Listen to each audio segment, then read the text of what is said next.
Dan itu ada semua di dalam sejarah. Itu sudah cukup lengkap kalau sampaikan di dalam Al-Quran. Para hadirin yang dirahmati oleh Allah Subhanahu wa Ta'ala, mari kita sedikit masuk ke materi yang selanjutnya, yaitu beberapa istilah tentang sejarah.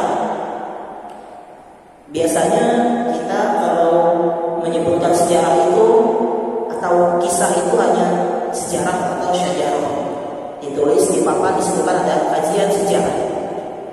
Ada juga yang menyebutkan kadang kajian sirah. Ada juga yang menyebutkan kajian tarikh. Ada juga buku yang menyebutkan qasasul anbiya, kisah-kisah para nabi. Ada juga yang menyebutkan sunnah-sunnah Rasul. Nah, kira-kira sama nggak sih antara sejarah, tarikh, ada juga kisah atau sirah dan sunnah? Mungkin ini tidak akan panjang, hanya sedikit saja.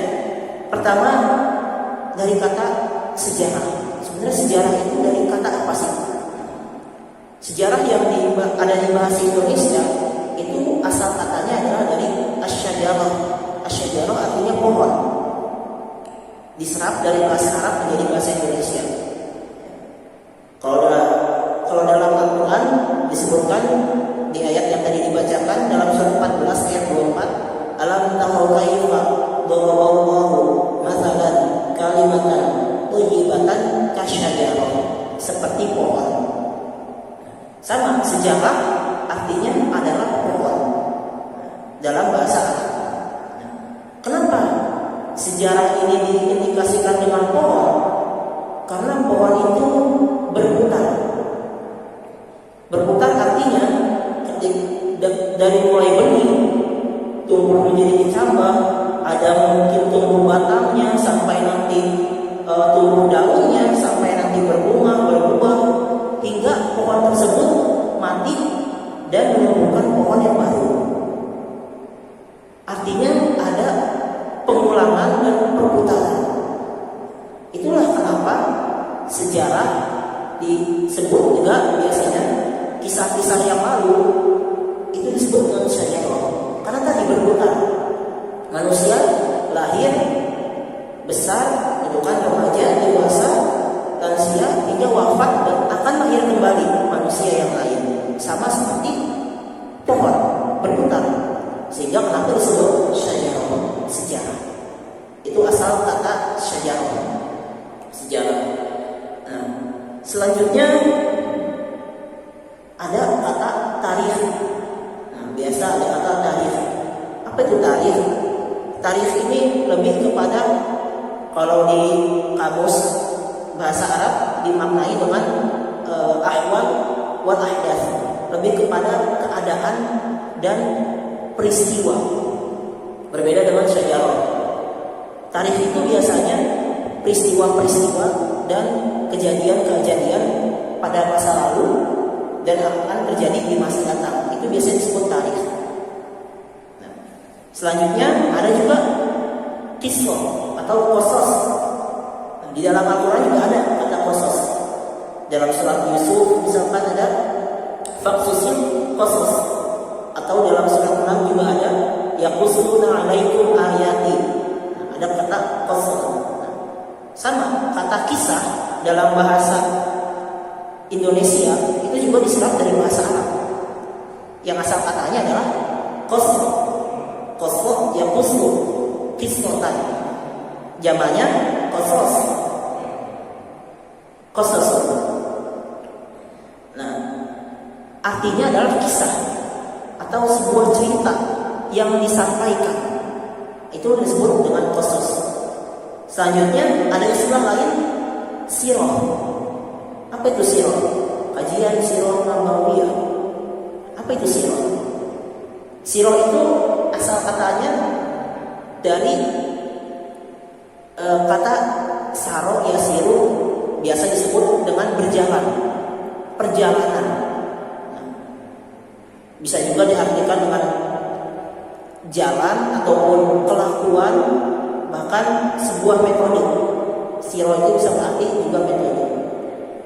Allah juga menyebutkan kata siro ini di dalam Al-Quran, yaitu salah satunya di surat 17 ayat 1, surat Al-Isra. Al-Isra itu katanya dari siro, sama. Al-Isra. Bukan salah, itu Bani Israil.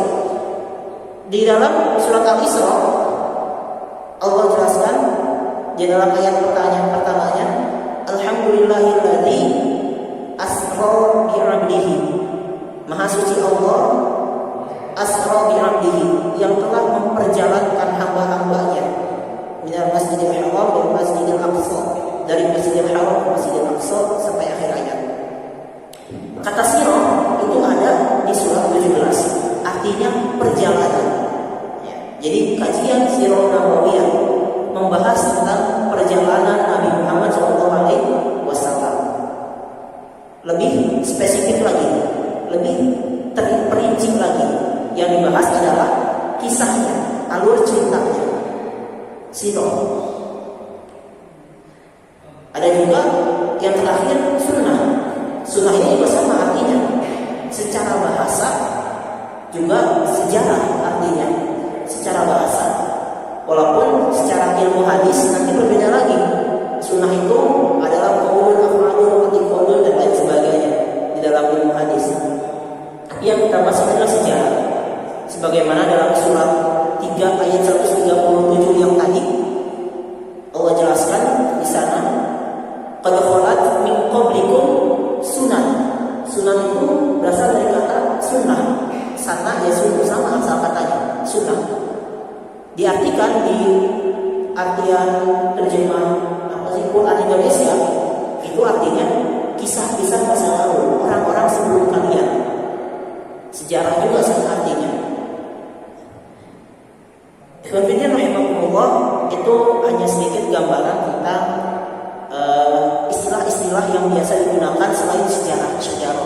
Ada kata siro, ada kata kisah, ada kata tarikh, ada kata sunnah, dan beberapa istilah-istilah lainnya. Namun yang biasa digunakan adalah istilah sejarah, syajarah, karena lebih umum. Istilah syajarah itu menggambarkan sebuah perputaran kehidupan, dari mulai tidak ada kembali kepada ketiadaan, perputaran yang akan terus ada. Itulah kenapa dipakai istilah dengan sejarah, syajarah. Hadirin yang dirahmati Allah Subhanahu wa taala, kita akan sedikit masuk langsung kepada sedikit pembahasan tentang latar belakang sejarah penciptaan manusia. Nah, jadi awal mula sejarah kan diawali dari penciptaan manusia.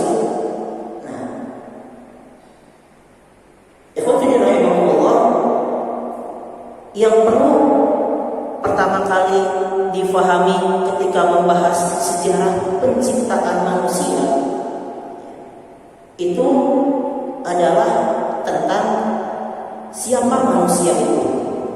Yang pertama itu maksudnya adalah apa peranan manusia dalam sejarah kehidupan. Itu yang pertama perlu kita pahami bersama. Karena nanti banyak sekali perbedaan-perbedaan pendapat. Misalkan ada yang membahas bahwa manusia itu sudah ada sebelum Nabi Adam. Ada yang berpendapat seperti itu. Oh enggak, salah. Yang sebelum Nabi Adam itu jin misalkan. Oh enggak, sebelum Nabi Adam itu adalah binatang misalkan. Terus ada lagi yang bertanya, beberapa orang, siapakah yang diciptakan duluan? Manusia, makhluk pertama, atau jin, atau malaikat, dan lain-lain sebagainya.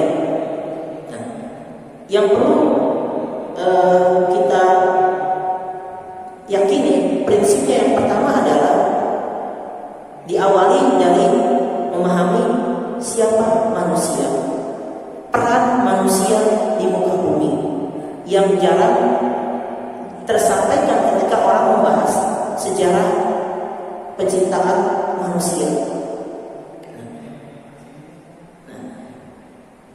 Sejarah pertama, peranan manusia yang Allah sudah jelaskan dalam surat 2 ayat 30 bahwa wa idh qala rabbuka lil malaikati inni, dalam surat Al-Baqarah ayat 30 Allah berfirman ketika Allah berkata kepada malaikat, wa idh qala rabbuka lil malaikati inni ja'ilun fil ardi khalifah, sesungguhnya aku akan menjadikan di muka bumi ini khalifah.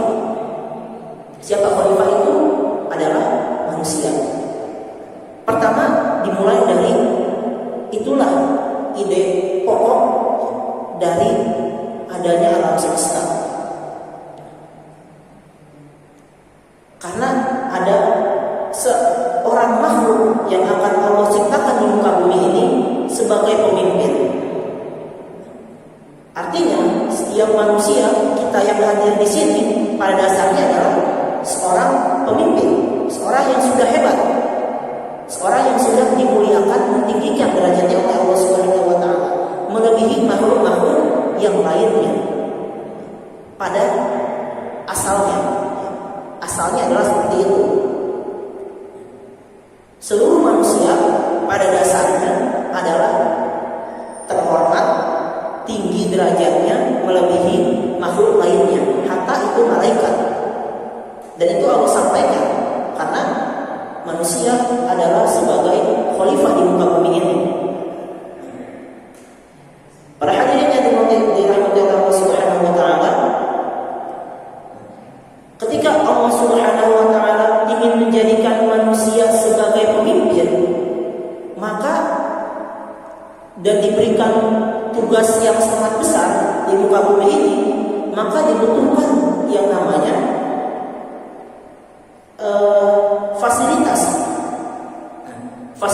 fasilitas untuk menunjang kehadiran manusia sebagai pemimpin ini.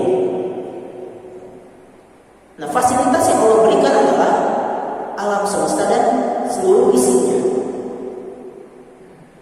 Artinya, ide penciptaan alam semesta ini, skenario penciptaan alam semesta yang begitu hebat, pada dasarnya adalah karena akan adanya manusia sebagai pemimpin di muka bumi ini. Itu ide pertamanya. Sehingga kenapa di beberapa pekan kemarin sedikit disinggung bahwa Allah berfirman kepada Nabi Muhammad melalui hadis qudsi, laulaka ya Muhammad ma khuliqal alam. Kalaulah tidak karena engkau Muhammad, maka tidak akan ada yang namanya alam semesta. Artinya, kalau tidak ada manusia, maka alam semesta ini tidak akan Allah Subhanahu wa taala ciptakan. Pada dasarnya adalah ide dasarnya itu adalah manusia. Kenapa manusia? Pertama, karena manusia adalah khalifah yang akan dibebankan sebuah misi besar, ya, sebuah mandataris, ya, atau sebuah tugas yang melebihi makhluk-makhluk Allah lainnya, melebihi malaikat, melebihi jin, dan melebihi makhluk-makhluk yang lainnya. Itu Allah Subhanahu wa taala berikan kepada manusia. Jadi nanti ketika ada yang membahas apakah ada manusia sebelum Nabi Adam, mungkin saja ada, karena tidak ada dalam Al-Quran, tidak ada dalam hadis, dan tidak bisa juga, dan tidak ada dalam penelitian. Tapi yang pasti adalah bahwa manusia pertama yang Allah ciptakan, Nabi Adam alaihissalam, adalah sebagai sejarah pertama dan ide pokok kenapa alam semesta ini diciptakan. Entah itu sebelumnya yang mendiami bumi dan alam semesta adalah bangsa jin, entah itu bangsa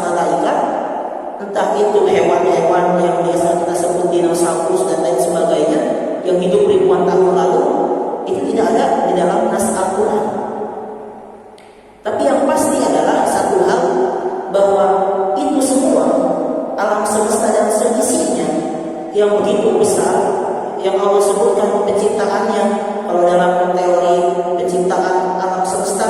Ada yang teori Big Bang, katanya ada yang teori nebula dan lain sebagainya. Dan itu Allah jelaskan juga dalam Al-Quran. Itu semua diperuntukkan untuk manusia, bukan untuk lain selain manusia. Sehingga ketika dikatakan siapakah agama yang paling mencintai manusia, ya Islam. Sehingga tidak perlu lagi dipertanyakan apakah Islam itu agama yang melindungi manusia, itu sudah pasti. Sehingga tidak diperlukan lagi yang namanya pemahaman humanisme. Islam adalah agama yang paling memanusiakan manusia. Bahkan di dalam Al-Quran sudah Allah jelaskan, walaqad karramna bani Adam. Sungguhnya telah kami muliakan. Di sini bukan ada kata karramna. Karramna itu biasa kalau dalam ilmu surah menunjukkan perilaku, perbuatan. Berbeda dengan kata karoma biasa. Artinya ada perlakuannya benar-benar dimuliakan dan ditinggikan oleh Allah Subhanahu wa taala. Fil barri wal bahri. Di langit, fil bahri, di daratan dan di lautan, dan seluruh makhluk lainnya. Maka inti dari sejarah proses penciptaan alam semesta yang mungkin nanti insyaallah di pertemuan mungkin kalau ada kesempatan lainnya tentang beberapa hal kekeliruan-kekeliruan, misalkan teori Darwin, teori misalkan siapakah ateisme yang lainnya, itu yang masuk dalam sejarah penciptaan manusia. Tapi pada hari ini yang ingin bersama-sama tentunya harus saya pahami kembali dan mungkin para hadirin ketahui adalah bahwa alam semesta ini tercipta, diperuntukkan hanya untuk manusia, tidak untuk alam, tidak untuk jin, tidak juga untuk malaikat. Dan manusialah sebagai pemeran utama, tokoh utama yang Allah berikan, mandataris yang Allah berikan wewenang untuk memerintahkan alam semesta dan seisinya. Bukan hanya bumi, alam semesta dan seisinya. Allah peruntukkan itu untuk manusia. Dan Allah tinggikan derajat manusia melebihi makhluk-makhluk yang lainnya. Maka itulah yang perlu kita yakini. Sehingga kita sebagai umat Islam adalah satu-satunya agama yang dari awal dijelaskan dalam Al-Quran adalah agama yang paling memanusiakan manusia. Karena manusia sudah dimuliakan oleh Allah sejak diciptakan, bahkan ide penciptaannya pun sudah dimuliakan. Masih idenya saja sudah Allah muliakan. Mungkin itu sedikit antaran tentang proses penciptaan manusia, sejarah alam semesta dimulai, sejarah manusia dimulai, belum yang lain-lainnya, hanya dasarnya saja seperti itu. Nah, bila ada kesalahan dari perkataan yang tadi ataupun ada yang keluar daripada aturan Al-Quran dan As-Sunnah, maka jangan diterima. Bila itu berasal dari Al-Quran, berasal dari hadis sahih dan sesuai dengan yang Allah dan Rasulnya ajarkan dan para ulama ajarkan, maka bisa diterima. Karena itulah Islam, indahnya Islam menerima perbedaan, menerima pandangan apapun selama itu tidak bertentangan dengan Al-Quran dan As-Sunnah. Barakallahu fikum. Astaghfirullah li wa lakum. Nad'ullaha masallallahu an yaj'alana minas shalihin was-shadiqin wasyuhada, dan semoga Allah membersamai kita bersama orang-orang yang saleh. Amin ya rabbal alamin. Akhirul kalam, akhiri saja dengan alhamdulillah rabbil alamin.